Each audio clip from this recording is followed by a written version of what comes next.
Yun, nakasama na rin po si Congresswoman-elect Laila De Lima at Congressman-elect Shell Jokno sa impeachment sa prosecution team ng House of Representatives. Napaka-important development ito kasi alam naman natin na yung susunod na phase ng impeachment process, yung trial.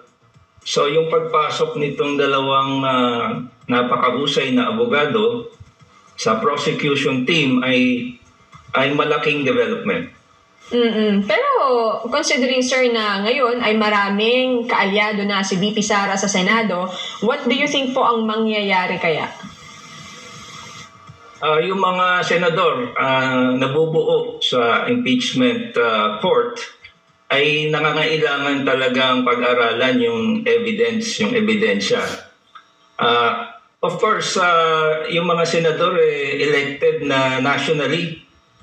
Mm-hmm. So parang ano rin yan yung same mandate na binigay sa isang presidente, no, na ang eleksyon, ang bumoto sa kanila yung buong bansa.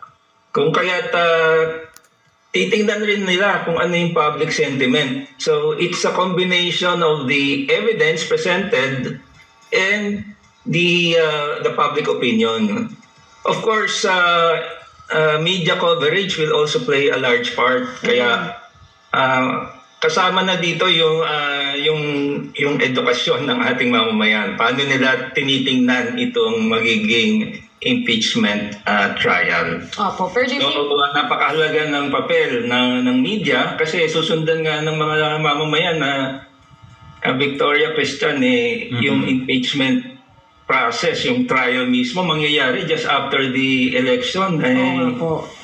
Napaka-high pa ng masasabi natin, yung energy ng mga tao. So, mulat na mulat pa sila dahil katatapos lang ng eleksyon. Pero do you think, sir, mas may fighting chance si VP Sara considering nga na ayun, nadagdagan yung mga Duterte-supported senators and also kasi napatunayan po na nakaraang halalan na talagang malakas pa rin ang mga Duterte. Marami pa rin po ang sumusuporta sa kanila sa mga Pilipino. So nakita natin na malakas pa rin yung mga Duterte at pinakita nila yan sa bailiwick nila sa Davao, panay kapamilya nila, yung mga nanalo.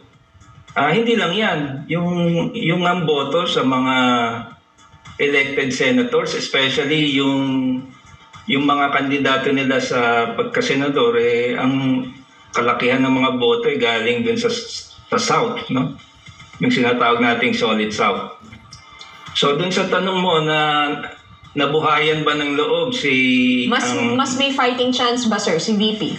Yeah, certainly. Kasi nga kung titingnan mo kung sino yung mga nanalo, it's like even, no? Yung parang split. Kasi may mga kandidato na alyansa, yung kay President Marcos, kaso in-endorse rin sila ni VP Sara. And in fact, parang mas malapit sila, no, kay VP Sara. Two-thirds vote o two-thirds majority ang kailangan para makonvict. Pero may possibility kaya, Sir Francisco, na kung napakagaling ng prosecution panel na talagang mailatag nila ng matibay yung mga ebidensya, may possibility kaya na yung mga alam natin na kaalyado ng pangalawang Pangulo ay mag-consider na ibahin yung kanilang magiging boto sa impeachment court? Yes, maaari yan. Kasi nga, ang susunod na election presidential election.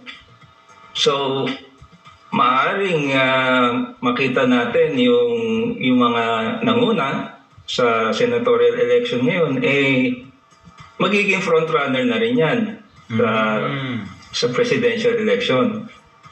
Yun namang mga matatapos ang term or yung term nila, pero pwede pang magre-election sa 2028, titingnan rin nila yung balance of power, so to speak.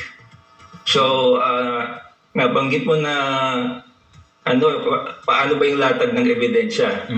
So, napakahalaga makita talaga yung appreciation rin ng publiko So dalawang latag yan yung pag-appreciate ng ating mga decision makers, yung mga nasa impeachment court, paano dadalo yung mga discussions dyan, no? At pangalawa, paano ang appreciation ng sambayanan tungkol sa gagawing impeachment trial. Opo, kasi kung titingnan natin sa ngayon, sir, tsaka partner, syempre iisipin natin kung yung sino mga kaalyado ng pangalawang Pangulo, automatically, haharangin nila na ma-impeach ang Vice President. Pero kung napakagaling naman ng prosecution panel at talagang matibay yung kanilang mga ebidensya, may possibility rin pala na bumaliktad sila because of the 2028 election. Kung may mga ambition din sila for 2028, sir. Kasi mga politicians sila So nakikinig rin sila sa pulso ng masa. Pero isa rin binabantayan ngayon, sir, yung power play sa Senado kasi possible daw baka palitan si SP Cheese, baka may ibang ilagay. Depende sa numbers. Anong nakikita niyo, sir? Sino ang siguro malakas na contender sa pagka-Senate President sa ngayon?